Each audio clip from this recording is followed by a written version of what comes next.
Terraria does not look like a horror game. Well, that's because it isn't supposed to be. You cut down trees, build little houses, and talk to the characters roaming the land.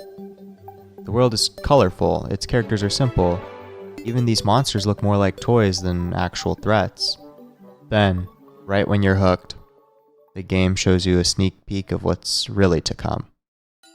Maybe you descend into your first cave. Maybe night comes too early. Zombies gather outside of your unfinished home, giant eyeballs descend from the sky, and the only thing separating you from certain death is a door you were barely able to craft. Terraria is not secretly a horror game, but rather horror secretly corrupts almost every part of it, and the deeper you dig, the worse it gets.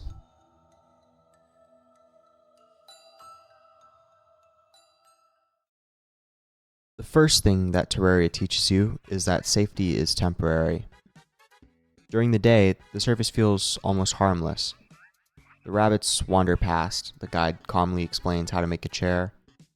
Sure, there are enemies present, but they don't pose much of a threat. At night, that same field becomes unrecognizable. On a first playthrough, the enemies approaching are far too strong to handle, and your first home suddenly feels less like a home and more like a barricade. A home is somewhere where you feel safe, while a barricade is just something that you hope holds.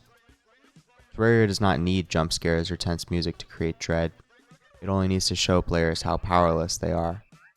When the game forces you underground, this feeling is exaggerated. On the surface, danger usually approaches horizontally. You can see it coming. Underground, it can come from anywhere. A worm tears through the wall behind you. A boulder drops from above the screen. A nearly invisible pressure plate activates a trap. Water floods the tunnel. The final torch reveals a chamber much larger than expected. Terraria constantly places useful things on the edge of your vision. A patch of ore, a glowing chest, or a life crystal. Just enough info to make you stray further into the dark. Darkness is not only hiding enemies, it hides progress.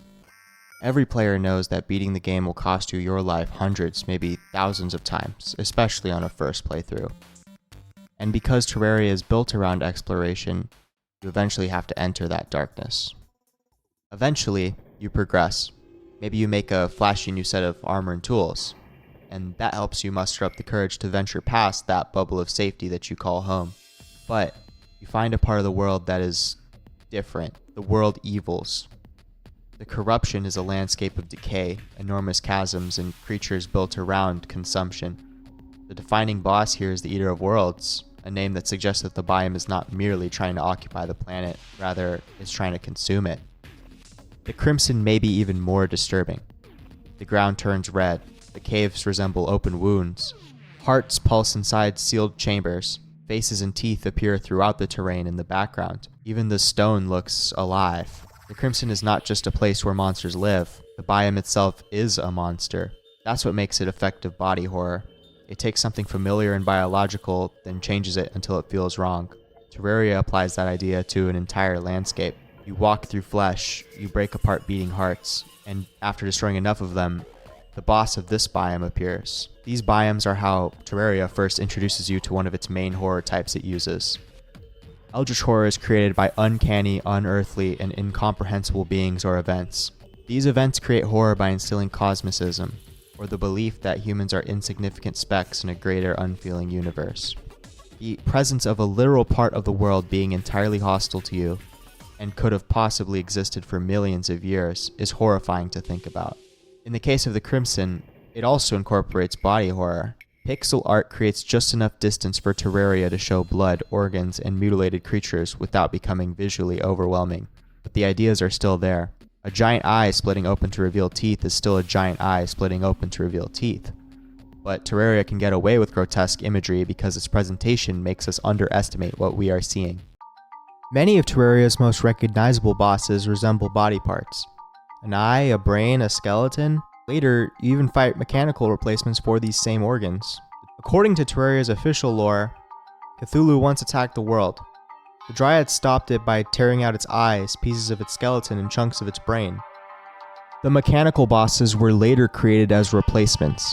That changes how the game's progression feels. You're finding the remains of something far greater and possibly far stronger than you could ever hope to be.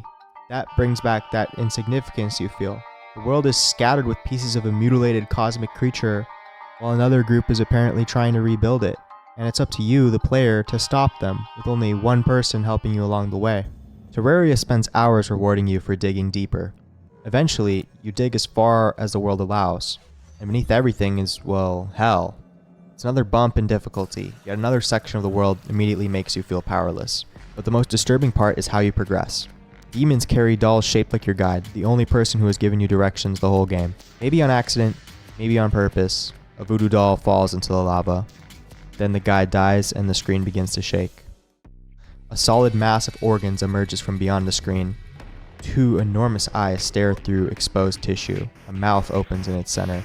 Smaller creatures remain connected to it by cords of grotesque flesh. One could say it's a wall of flesh, and it does not wait for you to be ready. It moves quickly. The wall forces you across the underworld, while the entire bottom of the world closes in behind you. If you fall back, the game pulls you toward it. If you run out of ground, there is nowhere to go. For most of Terraria, you control the pace. You choose where to explore, when to fight, and when to escape. The wall takes that freedom away, and forces you to kill one of your only allies. That's terrifying. And somehow, killing it makes everything worse. Most games reward victory by making the world safer. Of course, Terraria rewards victory by permanently making the world more dangerous. Defeating the wall activates Hardmode. New biomes tear through the map. The world evil begins spreading much more aggressively. Your old equipment becomes weak. Old routes become dangerous. The old world is no longer the world you understood. This is a brilliant reversal of the normal power fantasy. You reached the bottom of the world. You survived hell. You killed what looked like a final boss. Your reward is discovering that what you just played was the easy version. Even the objects you learn to trust become hostile. Throughout Terraria, a chest means treasure. You see one in a cave and immediately approach it, even if some are booby-trapped. In hard mode, some chests stand up and attack you. A mimic is effective because it doesn't only attack the player, it attacks a habit. Terraria trains you to associate chests with relief, then punishes you for trusting that association. Hard mode does this everywhere. It doesn't simply add stronger monsters, it makes your previous knowledge unreliable, and progress doesn't protect you from fear. It gives Terraria permission to invent new things you haven't learned to fear yet. By this point, not even daylight guarantees safety. A solar eclipse turns the surface into an invasion of horror film monsters. Vampires, possessed creatures, reapers, and killers appear while the sun disappears. Pirates invade. Goblins return. Martians arrive from space. The world is no longer divided into safe places and dangerous places. Terraria has made danger an event that can reach you anywhere. That matters because your town is one of the few things in Terraria that feels permanent. Empty land slowly becomes a community by your hand, and now Terraria is using that against you. Terraria never lets comfort become absolute. A feeling of dread permeates the rest of the game, and every victory unlocks a larger threat. Eventually, the horror becomes cosmic. You have gone from fighting zombies outside a wooden box to fighting something that once tried to destroy the world.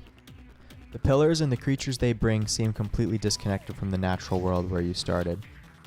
Impending doom approaches. This message still gives butterflies to 10-year Terraria veterans. Then the Moon Lord arrives. It is so large you can't focus on the whole creature at once. You fight individual sections of its body while it surrounds the screen. That feels like the final form of Terraria's hidden horror.